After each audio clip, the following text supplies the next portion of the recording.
and welcome to Cultural Conversations. Today's panel is about what it's like to be a member of the LGBTQIA plus community in the film industry. So first, let's define the acronym. It's lesbian, gay, bisexual, transgender, queer or questioning, intersex, ally or asexual, and the plus stands for others.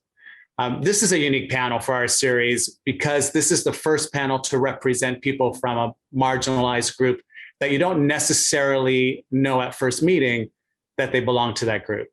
So we're going to talk about that a bit, our personal experiences in the film industry, and about representation on a crew and on screen.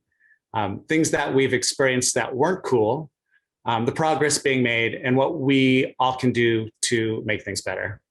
I'm Christopher Lawrence. I'm a member of both the Motion Picture Costumers and the Costume Designers Guild. I'm also a member of the CDG Executive Board.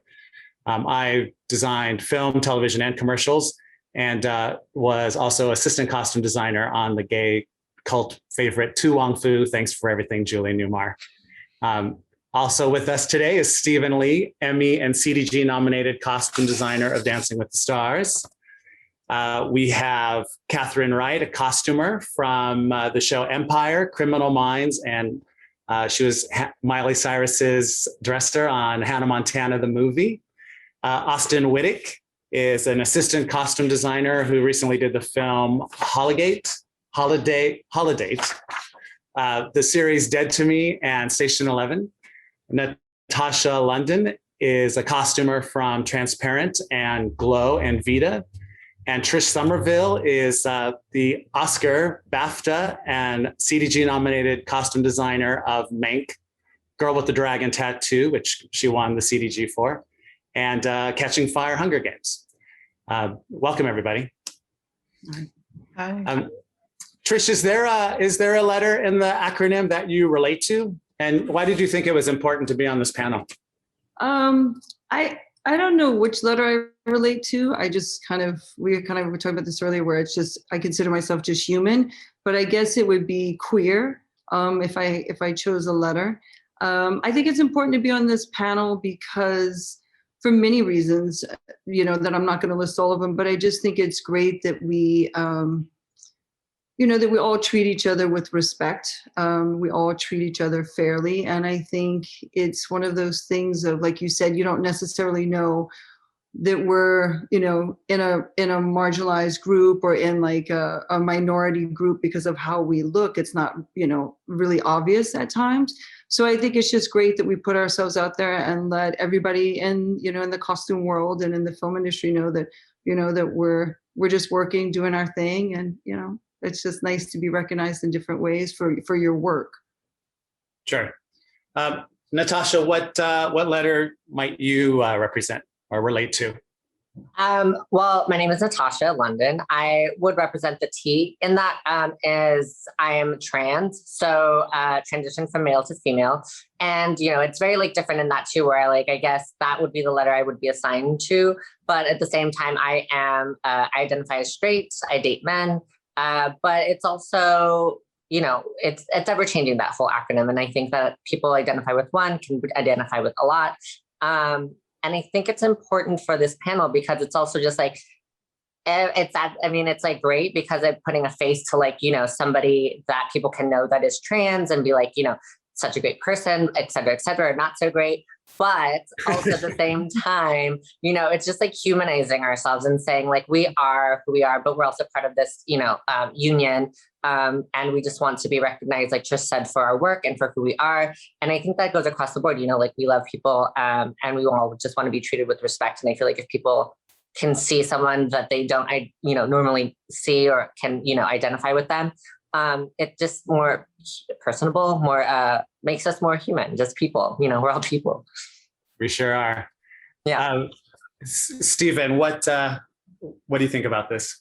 Oh yeah, well, I feel I'm more G, so I'm towards that. But I feel that it's great that we're having this discussion and this diversity panel, that we be able to just embrace all the diversity we have in our industry And I feel like it's, especially in our department, I love having such a diverse group because everyone brings so much to the table, and coming from different backgrounds. That it's just important that we keep that in our film and TV world where we have such a diverse group, because I just appreciate having all the different voices and opinions and ideas come together. I think that's what really makes a good show and a good department for us. Absolutely. Miss Catherine, what is there a letter in that acronym that you relate to? I would say it's the L. I consider myself a lesbian, but I'm really happy that we're having this conversation, and echoing everyone that spoke before me. It's, we need to have the discussion, because it's, for some of us, it's not easy to say that we're out and proud on a lot of productions that we're on. So it's really nice to be able to talk about this amongst my peers and, have the dialogue that we can continue, and hopefully diversity will come, and, and change will happen. Yeah, it's interesting. As I was writing sort of my own introduction, we don't really go around telling people, I'm gay, I'm lesbian, I'm trans. It was hard for me I didn't say it. I didn't say I'm a gay man. It's not, I'm a little older than, what do you call it, Trish? Timeless. I'm timeless. We're timeless within this group. And, but I've had more time than most of you. And, I'm not sure if it's a generational thing, but it's still, to this day, gives me a moment of, I have to say this, Austin, I think you might be one of the less time on the planet people here. Where do you, and don't brag, what is there a letter there that you relate to on the acronym? I would say G. I think G, mainly like sexually, is where I align with it the most. But back to what Trish had said, if there was an H in that acronym, I would definitely put myself more into that, just because I think that each of these letters is just one facet of our lives. I think we're all much more diverse and like deep than just the label or term we choose for ourselves. So I think that's why this panel is also great, is because we can hear all these stories, because nothing in life happens in a vacuum. And so I think that what we each talk about is great. And personally, that's where I feel like I get the most growth from, work-wise and personal, is just hearing people's stories and the way they live their lives and the way they work. And so, yes, I'm very, very excited to be here. We're happy to have all of you guys here. I have the unique story that I was raised by two gay men. I know that probably sounds awesome for a kid that ends up being gay, but it wasn't. I learned later in life that, it kind of taught me not to be proud. And it made me, as I learned later in life, slightly homophobic. My dad and my Uncle Bill, I never saw them be affectionate with each other. They were never out in front of me. And I saw them hiding their lives outside of the home. It was a time when my dad was a school teacher, and there was an initiative in California to ban all gay people from being teachers. And that's not that long ago, that's in my lifetime. So it's taken me a long time to break all that down and feel more comfortable with who I am. I do think, as I just said a little bit ago, I do think it's a little more generational. But when I came into the industry, it was a time when it still wasn't cool to be gay. Today, I feel like people your ages, Austin and Natasha, I think it's you all are much more comfortable being yourselves. And I don't know your experience, Stephen. Full disclosure, I do know Catherine and I do know Trish, so I know a little bit more about their stories. But what's it been like for you, Austin, on a set or a crew, and being yourself? I think like my age has, I think, played a big factor in it. And I tend to, ever since I was younger and when I started working, I didn't have as much of kind of awareness of like what I dressed like and how it affected others and like how people saw me. But I would slowly get like remarks here and there about like me dressing too colorful for set or me being like a bit of a distraction. And now like I dress a little more refined, and by refined it's just black and white for the most part. And I can't tell if that's something that happens subconsciously or if that's just kind of my growth as a person. But I think those like maybe microaggressions played into it. And that's where I've arrived at today. But I would say that, they never really hurt me at the time hearing that, but I would definitely never ever want to say that to somebody else. Cause I think it definitely even if it doesn't show on the outside, it definitely, I think, plays a part in the inside. Yeah, it seeps in. Yes, it seeps in. So it's been a mix of things, but it's never stopped me from wanting to keep working, that's for sure. Yeah, I remember when I first met you at Universal Studios costume department, and I had such admiration for your bravery of just, to me, it felt brave. You were just putting on a fabulous kimono and going to work, or earrings or something. And for me, I was like, wow, I wish I had that strength or that conviction and that confidence in who I was. So, we're talking a bit about how it was and how it is in the future, but I feel like, things have gotten so much better. Absolutely. I'm sad to hear that you're having to dim your light a little bit, but, keep fighting the fight. Yeah. I still get my heels in during the day sometimes. Good. Catherine, what was it like for you finding your identity and within this industry? Well, I think I'm still searching for my identity. I'm married now, so people see my ring and they ask me like, "Well, what's your husband's name?" And I'm like, "Well, no, it's not a husband, it's a wife." And her name is Gwen, and a lot of people are taken back by that, but I still feel like somehow I'm not ready to come out, but I've been told that I'm half myself when I don't say that I'm a lesbian. And it's been told to me by actors that I've worked with that I seem a little bit more reserved, and it's just because I don't want to make people uncomfortable when I'm around them, because I don't know what their feelings are about working with a lesbian, or so I'm still searching for that. I'm still trying to get to that comfort zone, that comfort place that I can just walk on a set and be like, I'm a happy lesbian. I'm not there yet. I'm still working. You and I are so much alike. I have said I too am married, as is Trish Somerville.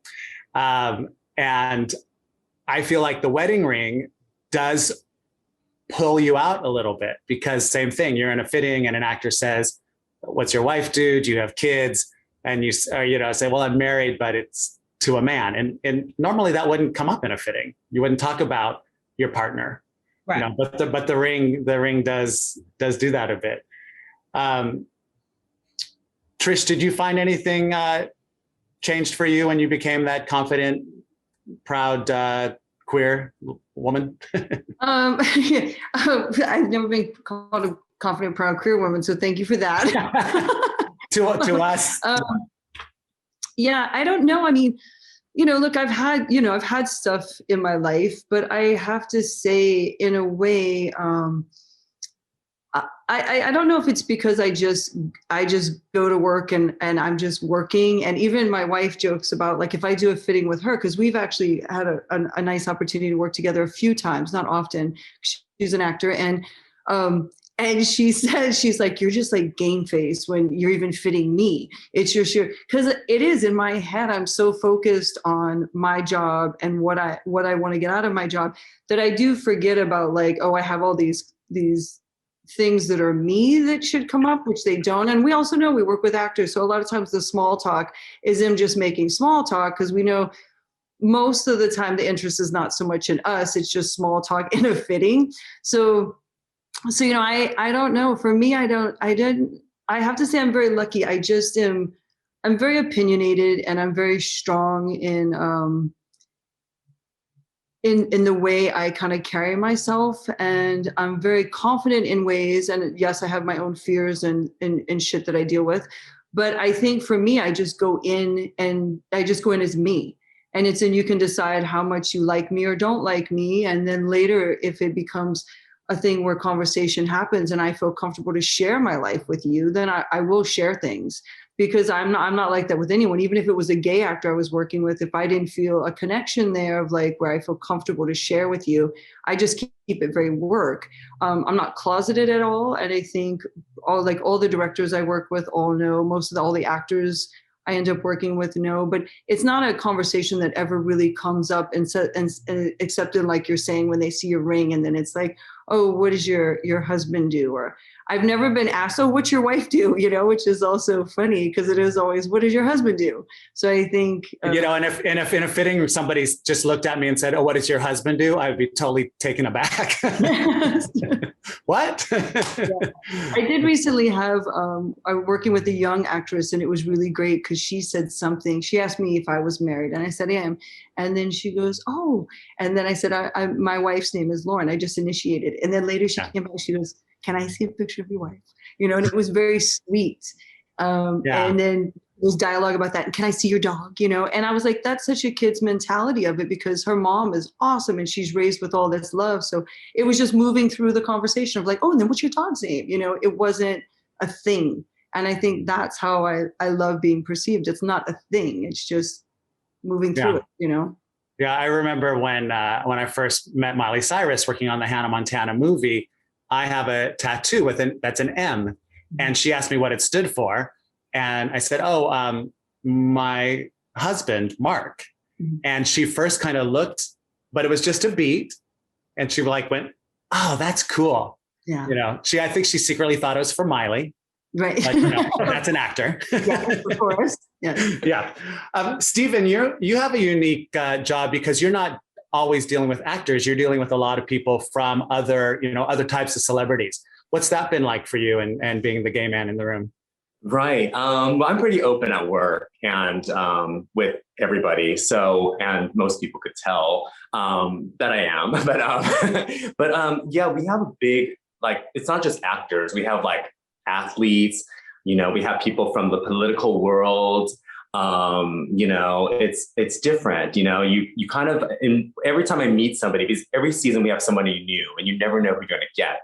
So in the back of my mind, I'm always like, God, are they going to be okay with everything? Like how I am and everything. But, knock on wood, everybody's been wonderful. I just really think, just everybody being so welcoming, and we do get a lot of athletes too. And I'm always nervous with them because they're these big guys and I'm just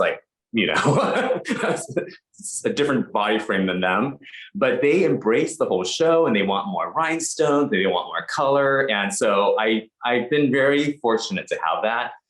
We've also had some people from political sides that I'm always like, oh, wonder how they're going to be like, but they're actually wonderful to me. And I feel like I've been very lucky in that sense, I've had times where some people have said oh, I don't want to look too gay.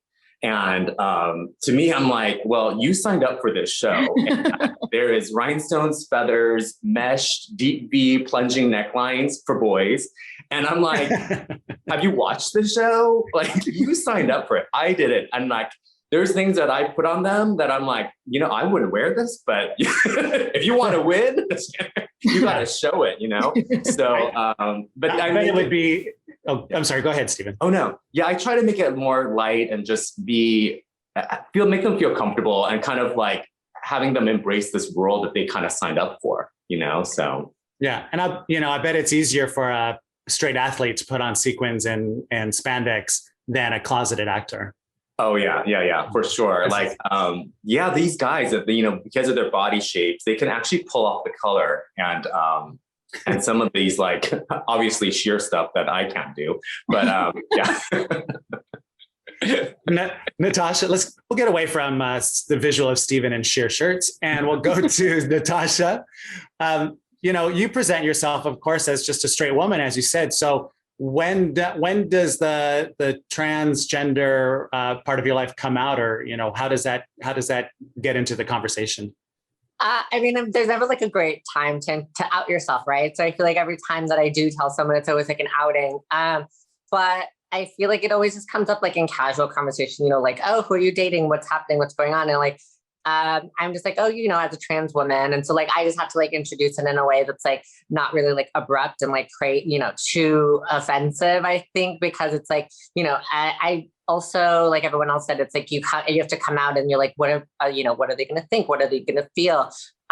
It's like, you don't want people to be uncomfortable, but at the same time, like you are who you are, you can't hide it. And I'm very open about who I am. And sometimes it like just comes up in conversation where I say something that's like related to Drag Race or like whatever, some kind of like queer gay culture. And everyone's just like, well, what is happening? What are you talking about? And I'm like, well, as a trans woman, I'm like, immersed in, the culture. So I feel like then it becomes a like conversation of like, oh, that's interesting. And like, we have a dialogue about it, about who I am and like what's happening, which I think is always helpful because a lot of people don't know. So yeah, I mean, like if I'm on set and I'm, the grips and everyone, I was just like, oh, who's this girl? Like what's happening on set? And then, people find out that I'm trans and like, it kind of changes dynamic a little bit, but I feel like actually a lot of people react to it in a positive way where it's not like before, I think people would have like, stayed away from me. But I feel like now when they get to know you, it's like, oh, cool. Like that's another part of like who you are. So yeah, but it's never like a right time to like bring it up. I feel like it just comes up casually sometimes because yeah, you just like have conversations on set when you're around people for such a long time. Right. So do you feel like you have to do you feel like you have to bring it up, or do you want to be the one to bring it up before somebody else around you who knows does? I feel like, well, there's a lot of people that I work with who are really great at like, that's your story. That's you. I'm not going to like out you, which is like a really great way to be an ally to someone, like don't go around like outing your gay, lesbian, trans friends on set. But also just like, I think that's something that you want to tell someone when you know who they are. And like, you're just like a part of your life, you don't go around asking people, a lot of like personal questions. And I feel like this isn't personal, but it's also like something that some people aren't ready to talk about. But I feel like for the most part, if you know me, it's always like, she has such a like deep, raspy voice. She has like such a this or that, but it's never like to say that that's part of like a trans person. Every trans person's different. So it's just who I am. And I feel like that's always like the Kickstarter to be like, oh, are you a singer? No, I'm trans. And that just happens to be my voice is just like really, raspy, not a singer girl, just my voice. Yeah. You brought something up that Catherine and I talked yesterday, and she said that, Catherine, you mentioned how I sort of outed you when we were working on a film together. And I was wondering if that was something we should talk about more, like, how did that make you feel? And, what went down? I don't know. I was shocked. I really was. I think I'm like Trish, I just do my job. Like I come to work and do my job. Like that's all I know.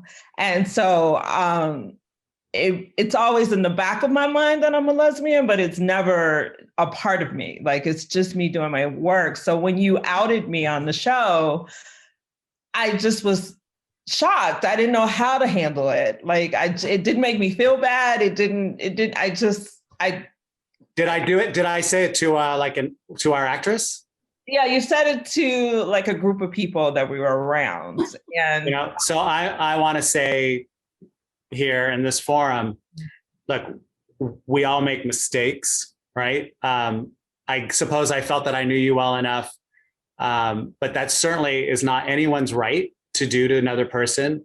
Right. I really don't like it when I'm walking up to a group of friends and or like on a crew, somebody was a good friend of mine and they said something which kind of outed me to a bunch of like grips and electricians or something.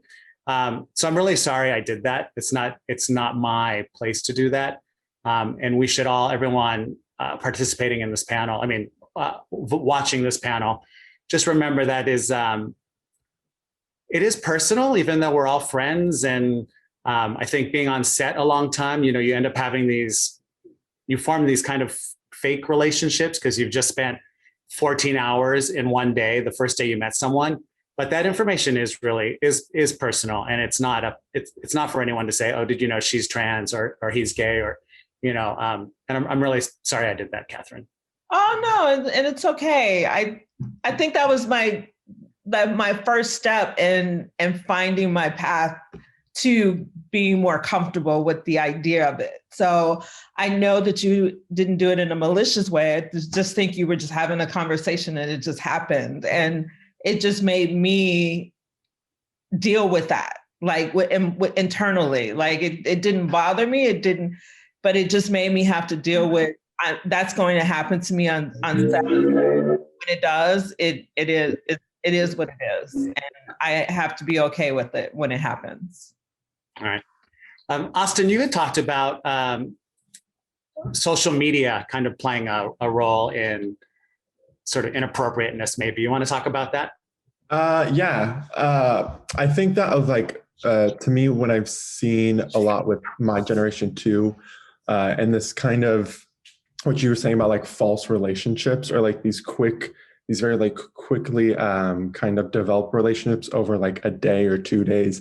And I think it gives people this ideal that asking these, these rather inappropriate questions that, you would think to ask somebody, a couple weeks, maybe a month or two into a friendship, but you ask like the day of, or you ask like the second day meeting somebody, like you quicken up a process that naturally takes some time, but you think that it's now okay to kind of delve into people's lives really quickly and at a pace that I don't think a lot of people are comfortable with. And I think a lot of that does come from social media and the instant gratification we have nowadays from dating apps, from Instagram, from all these things where it's just constant bombardment of ads and pictures and all these things that I think lead us to think that it's like an okay action to take. And so, yeah, for me, that's why staying away from social media nowadays it's been kind of a priority because I think it helps me develop relationships better with people. And even my social skills are better, I think, in person. Wow, that's such an interesting perspective. I find my ability to punctuate a sentence slipping away. And tone. I mean, I think tone and intention is lost a lot.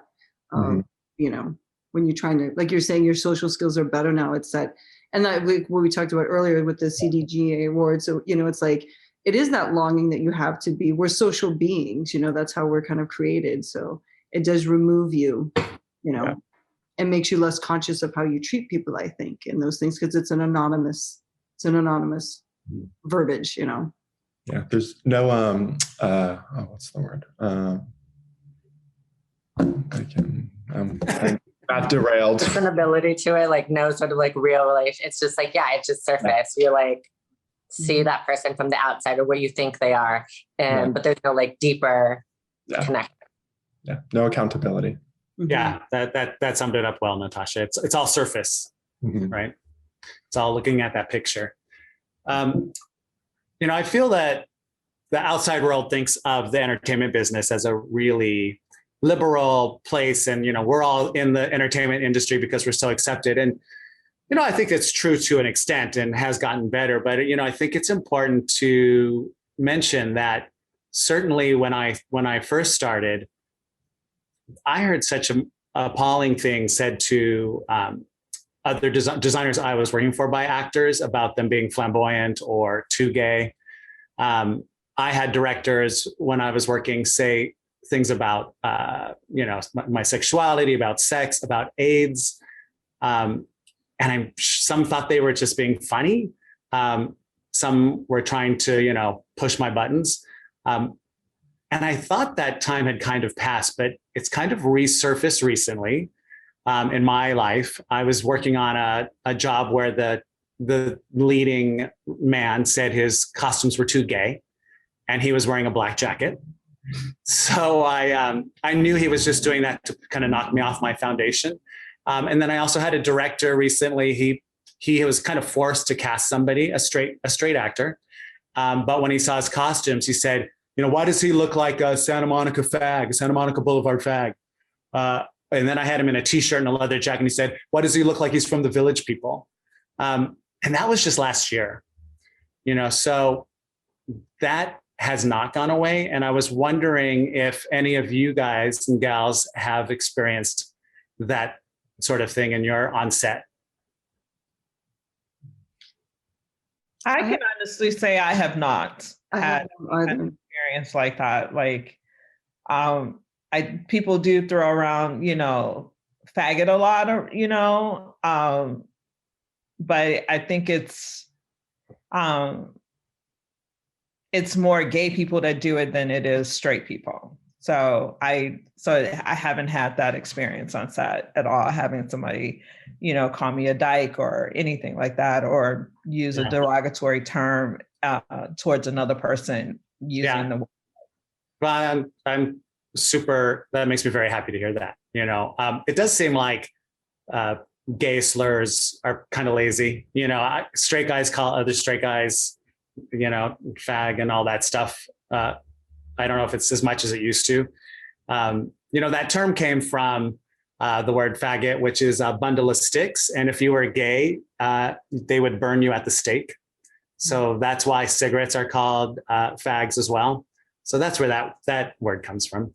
A couple of other terms that I thought maybe we should mention is I have a thing about gay marriage. It's not gay marriage. What we fought for is marriage equality. As we've all kind of talked about when we were talking about the acronym, we're all just people. We want to have the same rights as everybody else. So it's marriage equality. And when we talked together as a group before, I had said something about how I hate being called girl by other gay people, So, and Austin, you had a great comment when I said I hate being called girl. Do you remember? Was it? I don't know. I know I mentioned something about I liking it because I felt like it was a term of endearment. Was that it? Yes. Yeah. You said, I love when they call me girl.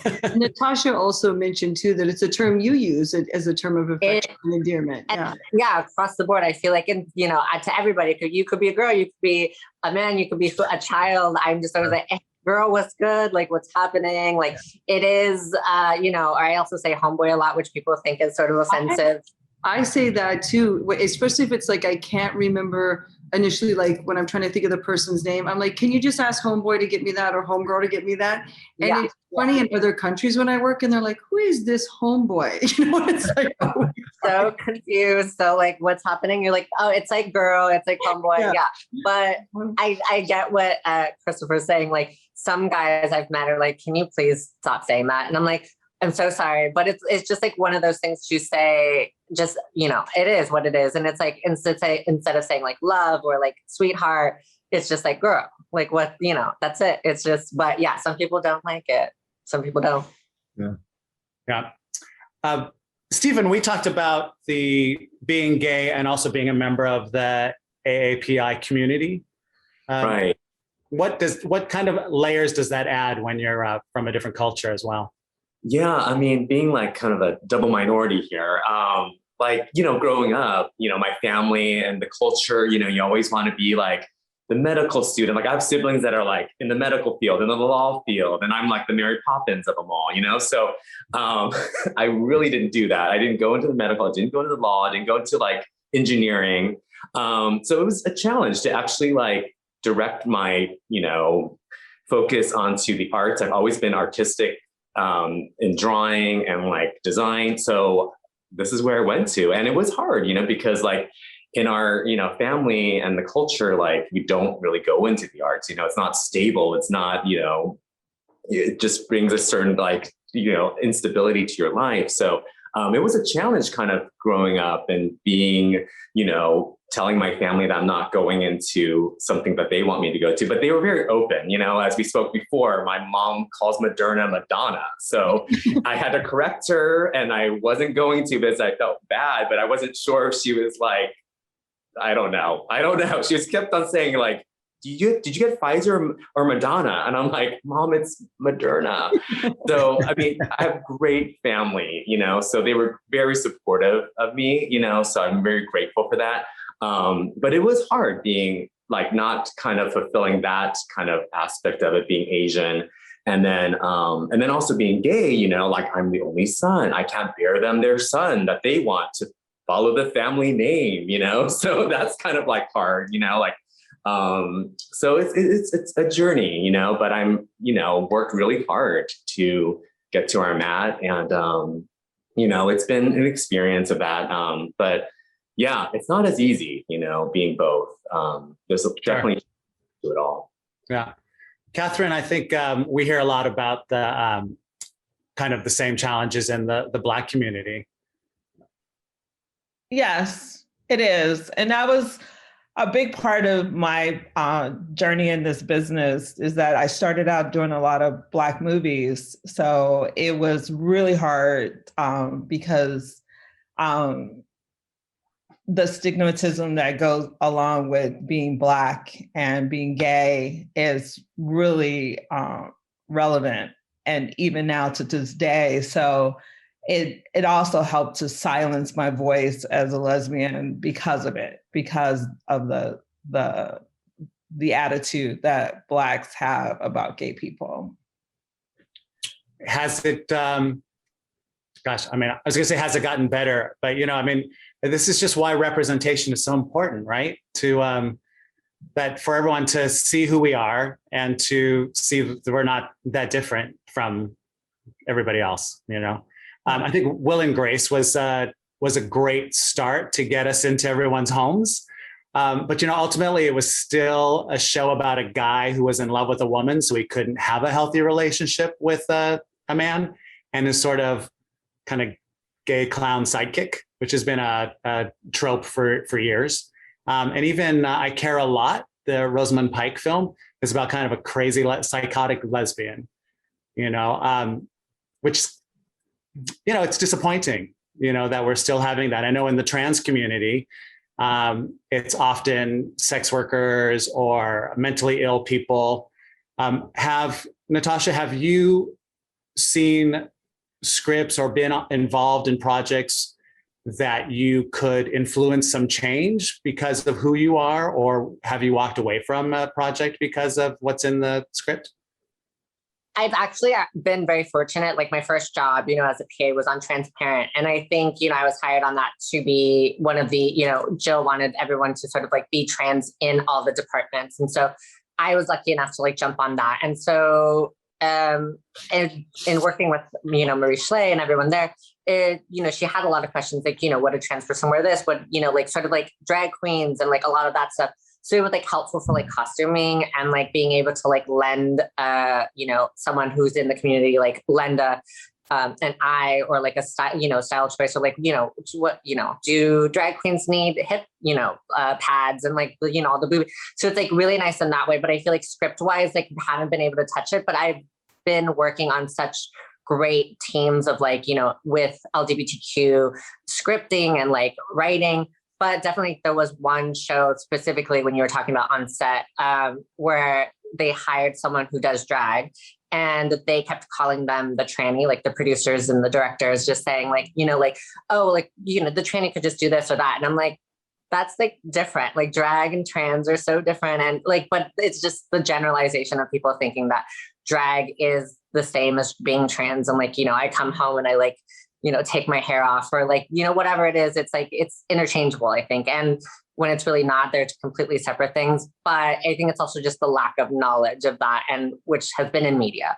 But I think that's the only instance of like ever being on set or anywhere where someone has said something in that way where like, I also just wasn't comfortable in saying like, oh, you can't say tranny, but also just being like, okay, we'll just get through this scene. We'll just be done with this and move on. But I think I've been lucky to work on a lot of shows where the writers, the producers are all very know a lot. It was like know a lot about the trans or LGBTQIA community. So it's always been like a lot of good work with all of that stuff. I absolutely think you've been very lucky, and we are in a time now where there does seem to be a lot of trans characters showing up. You mentioned that tranny that word is gone, right? It's gone. It's done. Gone. Like, I mean, stop using it. Call me a tranny, but also just like, what? Like, it's done. We're done with it. Yeah. And what about, should one really be saying transgender, or is trans okay? I feel like also I'm sort of like not sure about that, because I feel like for speaking for myself, I just call myself trans. Like, I'm a trans woman, I'm trans. And that's just because it's like, like, I guess like also the word of like transsexual, like, or transgender, you've changed in a way. So for me, it's just the shortened version of any and all of those, you know, it's sort of like, so for me, that's like what I prefer. It's just trans woman, because you know that I'm a woman, but I've just like gone through changes. Well, that's a good thing to bring up, because ultimately a trans woman is just a woman. Yeah. And a trans man is just a man. Mm-hmm. You know, and you know, when do you get to leave the trans part behind, right? I feel like, you know, some people love to, and some people just don't talk about it. And, you know, that everyone's different, like I said. But for me, I feel like that's been like, you know, a journey. It's been like, you know, if you're, you know, an alcoholic and you talk about your sobriety, it's sort of like, it's a part of you. It is who you are. Like some people want to forget it, some people don't. And I feel like embracing it also is like helpful, because even for myself, maybe it's therapeutic in a way, like talking about it and saying it never lets me forget who I am. And also just like letting other people know, I feel like that's like, you know, I'm never hiding. It's always just like in plain sight, you know who I am, this is what it is. And I mean, that's how I explain it. Yeah. What's that number one topic that comes up in your life that you need to let people know it's not appropriate? Oh yeah. I feel like I was talking about this to a friend, but like, even they've included it now in the sexual harassment training, which is nice, but it's like your bodies, you know, like I've, just a disclosure to everyone, not had any surgeries of any kind, my face, my body, like nothing. This is just me naturally. But, you know, some people have, and I feel like that's their own story to tell if they're comfortable. But I feel like going around, like if you meet someone just being like, oh, you're trans, like what surgeries have you had? Like, have you had any surgeries? It's like, I don't ask people about their bodies. Like, are your boobs real? Like, you know, that's none of my business. Like you know, if we're in the girls' room and like, it's after, you know, at a work party or something, and you know, we've like grown to know each other, I feel like it could be appropriate at some point, but I feel like also it's not appropriate if you're at work to be asking, you know, about someone's body. Like it's just not appropriate, not okay. Yeah. Yeah. Thank you. It's over. Also, like, why are we still talking about our bodies? Like, it's done. Yeah. Yeah. Austin, you had talked about, we've been talking about trans characters right now. You had talked about authentic representation versus sort of a quota representation. Mm-hmm. Have you seen that improving? What are your thoughts on that? I don't know if I guess the thing is, we've seen gay characters and other characters of the LGBTQIA community, but I think the hard part that I'm seeing within the shows and movies is that they're either a trope, like you were saying, or they're integrated into a script in a really inauthentic way, where like it always has to be mentioned that they are gay, that they are trans, that they are lesbian. It's never just like a natural kind of ascension to figure out who that character is. Like it's always like the focal point of it. And I feel like that's the thing, is like, if we want to all be looked at as human, it's hard to just pick that one thing and make it just about that, as opposed to looking at the like over kind of arc of that person. I think that's my biggest thing I've seen, especially as of late with trans characters. It's like, oh, I'm trans, but I feel like there's so much more within those characters than like what this, like the script is just saying. It's like, it's that one thing. But I feel like there's so much more that can be built into that character than that like one plot line. Yeah. So yeah, that's I think my biggest thing I'm saying right now. Yeah. I feel like maybe 4 or 5 years ago, the plot line was how hilarious it was that everyone's pronouns were changing. Sure. And it always was presented as kind of a joke. Mm-hmm. And I feel like we have already moved past that. That scene where it's like, oh, I'm a she, I'm a he, and everyone's confused. I think it feels like that's gone. Mm-hmm. I thought it was great in Promising Young Woman that Laverne Cox was in the film. And actually they never said anything about her except for she was the woman who owned this coffee bar, mm-hmm. you know? So yeah. And I think that's important, you know, like just in entertainment, like, you know, Sense8 and Pose and, you know, all these great shows that are creating characters that are, you know, we know that they're trans, some of them, and maybe you don't, but I feel like they're just also like heroes now. You know, before this was such a villain, someone that will, you know, like dress as a woman and kill you and do all these things. But I feel like now they can be who they are. They can tell their story. They have real lives. You've like given them a real, like identity and outside of just being a trans person. And like you said in that movie, Promising Young Girl, where, Laverne, if nobody knew she was trans, she'd just be like, the woman who owns, the shop. But for us that do know, we're like, oh, she gets to play a character that isn't specifically a trans character. Or, there's a lot of gay actors who play straight men. And, that's great for them too, because it's like they can be someone besides just a gay character, trans character, So it's like, it's giving, a real life to people and to show the ability that they are not just one type or one stereotype. Trish, you had talked about before getting into that lane of, only trans actors playing trans roles, only gay actors playing gay roles. Do you want to talk a little bit more about that? I think I mean, for me, I personally feel if you're getting into the industry to be an actor, that unless you're pigeonholing yourself, like that should be opened up for everything. Whether you're gay, straight, trans, whatever you identify as, I don't think that should be what you can only act as. I feel then that's really doing a disservice to your acting quality. I think like, that I look at like I really love Jonathan Groff, and he plays everything, and he's a very skilled actor. He's very, very talented, and he does every type of role. And I think that should apply to everyone. Years ago I heard this funny comment that Whoopi Goldberg said, that she said, look, I love acting and I'm going to go out for every part. And it doesn't mean I'm going to get it. But she made this funny comment about like, if I'm reading for the old white guy, maybe they change it to the black lady because I'm so good at, at the role. I did a good read. And I think that's kind of what it is. In the same sense, I don't want to be pigeonholed that, I only do a certain type of film. I can only either do sci-fi or I can only do period or something. I just feel it's narrowing down your skill set. I think that you see everybody and you see, you go out for everything and then you figure out what you're great at. And I feel that very much about actors, that it's every kind of person should go out for whatever they feel passionate about. And just, it's the best person who did the best read for that particular project. And hopefully it does open up now that more people are being pulled in for castings of a bigger gambit.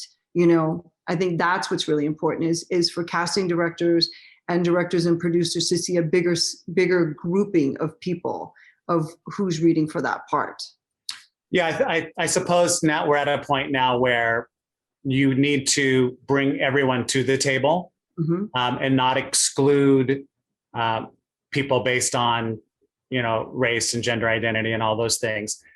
Completely. And then hopefully you pick the person who's best.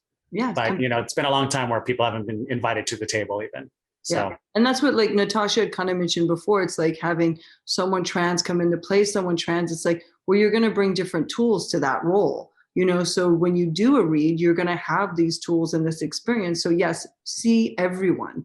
And then that's probably where the role is going to lean, is someone who has something tied to it and can identify with it. Yeah, absolutely. Natasha, you brought up a tiny bit about drag. And I was curious, RuPaul's Drag Race has done a ton for the drag community, but I do feel like there's still a misconception about drag and trans being similar or the same. I think part of that is because in mainstream media, it's almost always a straight man playing a trans woman until late. The world feels like trans women really are just men in wigs. How do you feel about Drag Race? And I'm going to ask Austin, because it doesn't always have to be, this is all of us. Yeah. Austin, when you're watching Drag Race, or if you watch Drag Race, how do you think Drag Race has affected our community and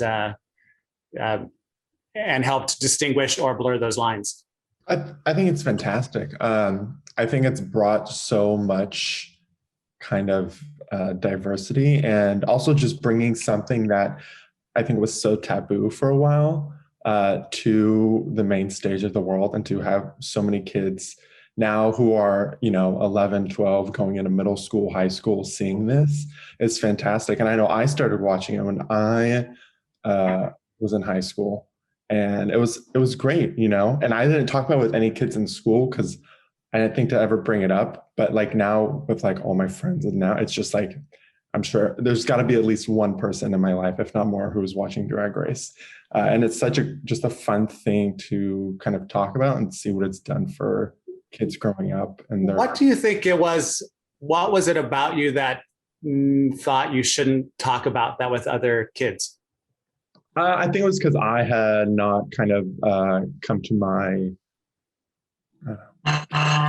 fruition in high school. I was still, I think, under the notion that I was asexual in high school, because I just wasn't necessarily attracted to anybody. But it was more when I got out of high school that I found like, oh, I really am attracted to gay men. It was just I was not kind of encouraged or really had anything around me that allowed me to kind of get into it more. And I would say Drag Race was probably one of, or not even like Logo Network, when that was a lot more popular. That's what I watched so much gay content on, and just kind of, and it's weird, I would not necessarily I would go watch it in like an office where it was away from the rest of my family. So like nobody else was in there with me watching it. And it wasn't until in November, December, I had my parents watch an episode with me. I was like, guys, we should all watch an episode of Drag Race together. And like, okay. So they all sat on the couch, they all watched it. And my parents were both like asking questions like, so like, what are the boobs made of? Like, do they use padding? Like, oh my God, is that Rue? Oh, Rue looks so good done up. And so it's just amazing to have like that conversation with like people who, don't deal with this every day, like this, the LGBTQIA plus, it's like, it's not part of their life. But, having a member who's in the family in it, and like someone who's into Drag Race and showing that to them is something I think was a very interesting and fun experience. You showed that to them recently or back when you were in high school? Recently, like this past Christmas, I was home with them. Yeah. That's great. One of the questions I got, because I publicized a little bit about that we're doing this panel, I did get asked the question a couple of times that what was the difference between a drag queen and transgender? And I think what's really easy to understand is a drag queen puts on a costume. It's a character. Sometimes it's the clown. Sometimes it's like performance art. There's some beautiful expression. What Drag Race has shown us is drag queens aren't just gay men. We have a trans male on Drag Race right now, and they've had a straight male do Drag Race. So that's pretty awesome. I think that and Rue made some missteps as we find we all do. Some of those. Another thing we can't say is Rue used to say, "You got a she-male." You got she-male. Yeah. Yeah. It was clever, but unnecessary. And it's great that he has that we're all always learning and perfecting our behavior. Yeah. For Trish or Catherine, do either of you were either of you big L word watchers, and did that help shape any of your perspective? Catherine? I know. I didn't watch the show at all. I've heard about it, and I'm glad that it was on, and I'm happy that it helped a lot of people, especially the younger generation. But me personally, I didn't want to watch it. Like it wasn't like I needed to watch it or had, I just didn't want to watch it. It was just a program I just didn't want to see. What do you think? What do you think made you not want to watch it? I mean, to be honest, I would just say I didn't want to watch a show about a bunch of lesbians. I really didn't. I was living a life. I didn't need to be taught anything, I guess. So it was just one of those, just like any TV show, you just, some you gravitate towards and some you don't. That was the one I did not. Yeah, I'm sure I've had that experience too. Now we are getting a lot of gay shows, lesbian shows, and yeah, at a certain point you're like, okay, now I just want to watch a show that's high quality. And I'm not saying L Word was not, but they're not every gay story is something that's going to interest every gay man or lesbian or all the other letters. Trish, did you watch it at all? Oh, sorry, Catherine, what? I just wanted to say, but now, Natasha mentioned Pose. I watched that show because it's more of an experience. Like I remember all of that time when that was all going on. So it's like, it's more of an experience to me. I don't know why the L word I didn't feel that way about the L word. Yeah. Yeah. Fish, did you check in on that show at all?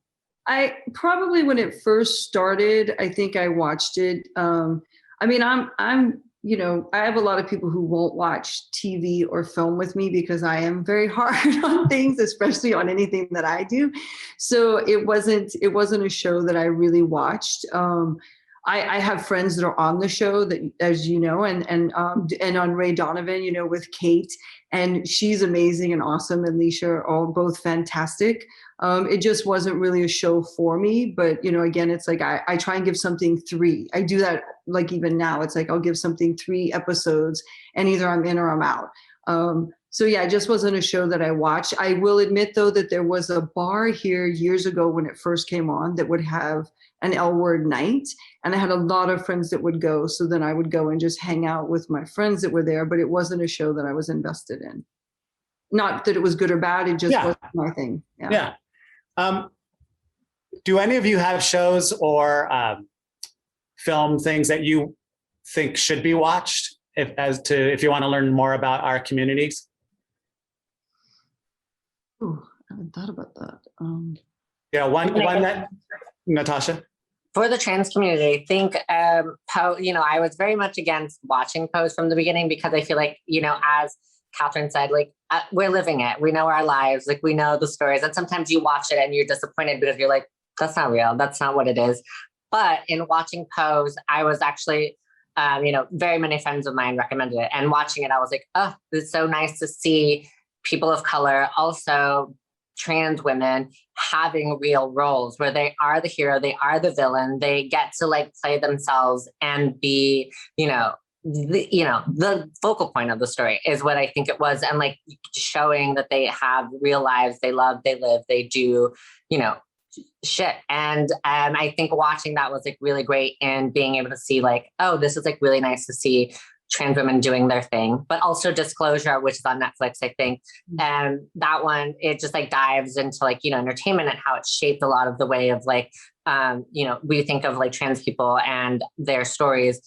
That one's a really good one, I think, if you want to like learn more, especially like just, it's like an hour, 45 minutes, something like that. But it's really good. And it, you know, it has a lot of people, they say a lot of great things. They give you, you know, perspective on it. That's a good one to watch too. I think those 2 shows. Yeah, I really, you know, as I said, I did Tu Wong Fu, and I was, you know, being my timeless self.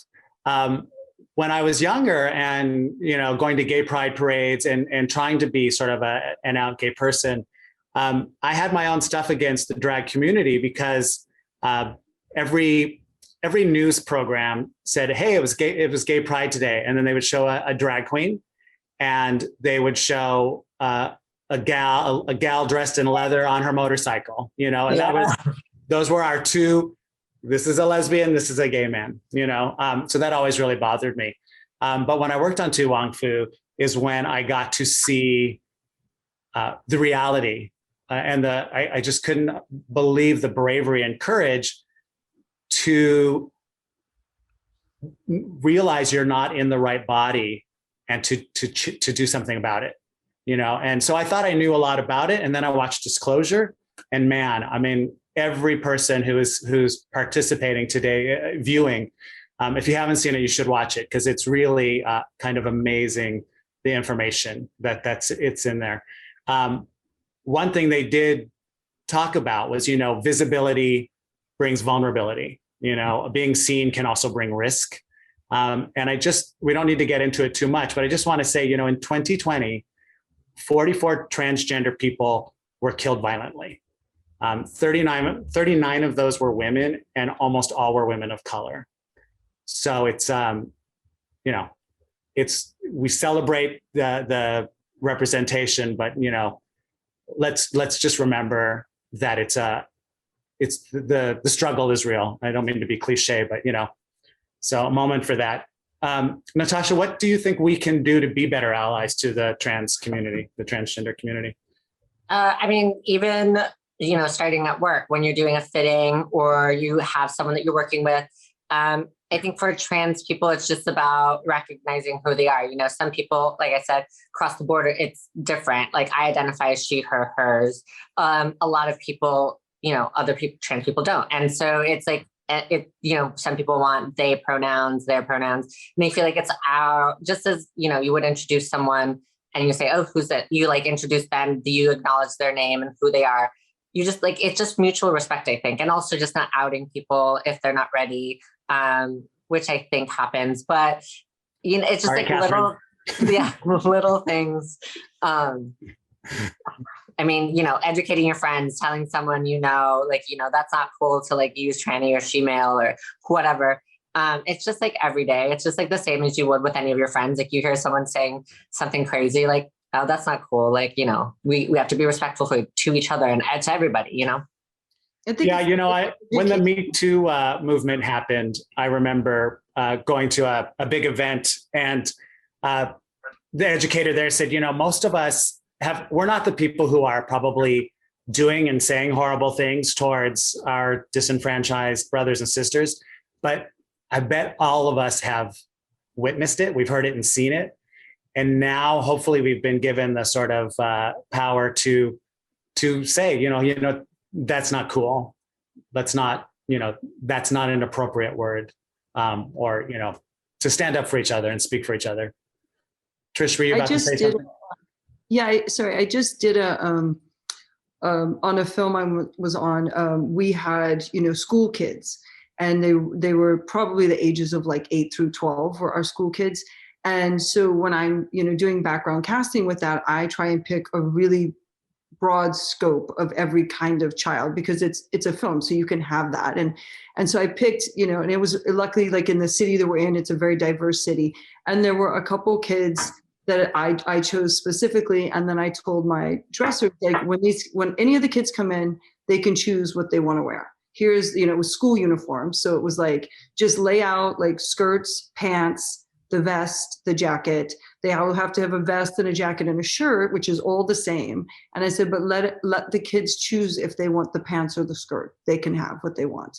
And so, and I thought, that there was a couple kids that you could see were just very like, oh, I don't have to wear the girl thing, or I don't have to wear the boy thing, And so I thought that was a really great, viewing of seeing like how if you just give them the options, you give kids the options of what they want to wear, it's either how they're sexually identifying or they don't even know that yet. It's just what they're gravitating towards.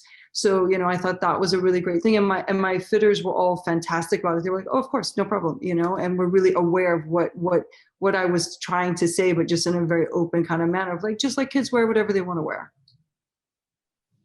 Yeah, that's great. But I also have a director wouldn't question that if he saw, whoever walking in, and whatever they wanted to wear. It's a very conscious, group of people that I was working with. So that helps a lot. Yeah. Stephen, is there an issue that I'm going to ask all of you guys this? Is there an issue that you are interested in, like that you want to make sure, like a takeaway from today's panel? I'm trying to think, like, I think I'm really glad seeing with the whole Asian community being more visible and being more voice in television and film lately. So that's been really, wonderful to see that with like nominations and just being out there. I think there's been kind of a lack of it, so I'm really grateful for that. Like so many times when I go out, people are like, oh, you remind me of that character from Hangover. And I'm like, I know. So I'm like, I don't know if is that good? Is that bad? I don't know. But what's a doctor in real life, right? Yeah, exactly, right? So I'm like, why can't I be like the Henry Golding and Crazy Rich Asian? Come on. Don't I? No. Anyways, but I'm just really glad that now we are having more movies, that are showing such a diverse and just group of Asian Americans representation, which we really didn't have before. So I hope that continues on. That's great. Does anyone else have an answer to what sort of what do you hope people take away from today? Mr. Whittick, anything? I guess I was actually going to mention this a while back. Okay. And it was when Catherine was talking about like the stigma within the Black community in terms of like gays. And I think that within the LGBTQIA plus community, there's also a lot of kind of battling against one another in terms of just like beauty ideals and like how we all choose to represent ourselves. And I feel like if one person feels like you're not representing yourself in the correct way, then it's like they feel like it's a disservice to everybody else. But I think that there's so much room for everybody to be their own person while also lifting each other up, that I think that would be one thing for today. This should just keep the conversation going with one another, and we're all individual works of art. That's awesome. Natasha, what are you hoping people take away from today? I mean, I just hope that, it's, putting a face to the community, and also just saying like, we're working with such a diverse crew of people all the time, a lot of personalities, a lot of different sexual orientations, a lot of expressions, a lot of ethnically, we're all just like different people. So like, just to find a way to like, relate to each other. I mean, like there's so many ways that we can relate to each other. And I know it's hard and it's stressful sometimes, but also the takeaway should just be that like, we are also people, we love, we hate, we, feel. And it's just to know that we're all people though. At the end of the day, we are just humans, and we should all just, get to know more about each other before you have any sort of generalizations. Yeah, absolutely. And Austin, you bring a good point that sometimes the generalizations are coming to and from each other, but yeah, it's a time to support each other. Natasha, we didn't really talk about being gay and being in the Latin community.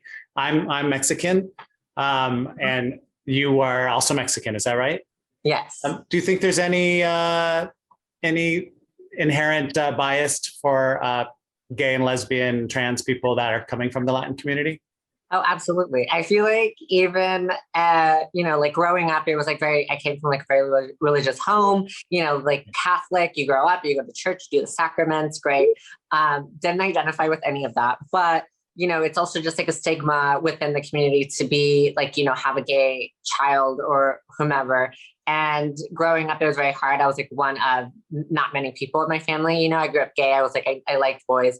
But it was like, they sent me to church. They hoped that it would go away. It didn't. I had more questions. But yeah, growing up in the Latin community, I feel like it's very machismo. It's very like, man rules everything. Man does a lot of things. And, could never do women's work. All I wanted to do was be in the home and cook and clean and do the things with my mom. My dad would never. He'd send me outside to do yard work. But I mean, that's what it was. You like tried to be a man. And then you're like, but this isn't it. This doesn't fit me. But I feel like now with my cousins and a lot of people that I know, it's like gotten better. And I feel like even for myself, like them being like, oh my God, like Natasha being trans, and like they've become so much better people that they've grown, that now I feel like everyone that precedes me or comes after me will have it a little bit easier, right? That's all that we hope for, that like they're able to be who they are. And even within our Latin family, it's just like, there's a lot happening all the time. I had a funny thing happen when I was, I think it's very Latino to have family reunions. Like every year, there's the family reunion of everyone coming together. And I'm the only person in my mom's side of the family that looks like this, the only one. So I went to a family reunion and I brought my boyfriend of a couple of years. And as I was leaving, one of my uncles said, okay, stay straight. And he meant, be on the straight and narrow, but there was this audible gasp through the park, like, what did they say? And I didn't know what to do. And then I just said, not going to happen. And we left, but it's that is very real, that Latin machismo thing. Hey, Catherine, what are you hoping that people take away from today? Well, I hope that people just take the fact that we're just people. And we all have different things happening in our lives, and we shouldn't be judged by our cover, that we should all just, try to get to know each other and be more accepting of each other, and, just spread as much love as we possibly can, because that's what's gonna help all of it. It's just, just loving people, even when you don't even know them, just love them and be happy for them. Yeah. Yeah. It's always, can never hear that enough. I think one thing we discovered at the beginning of this was we don't really assign those letters to ourselves. People want to do that for us and put us in little boxes. And, there's no box with the right amount of sides, or, it's like, we're big enough, we're all different. I wanted to be a part of this panel because I wanted us all to learn to accept ourselves. And maybe I need to hear that as much as everybody else, and to accept our brothers and our sisters, no matter where we fall on the spectrum of sexuality, gender, skin color. As a community of costume designers or costume people here, we can use our voices and experience to affect change by the stories we tell through the characters we create. And I think that's our responsibility as humans, not as LGBTQIA plus people, but to make sure that we are being honest with our storytelling. And that's how we get those people up on screen and people see us from all communities. I'm really glad we did this. I don't know, does anybody have anything else they would like to talk about? We're good? All right, so I'm going to just say thank you everybody for watching this panel. Let's stand with each other and support and protect each other, and have a great Sunday. Thanks for having us. Thank you, everybody.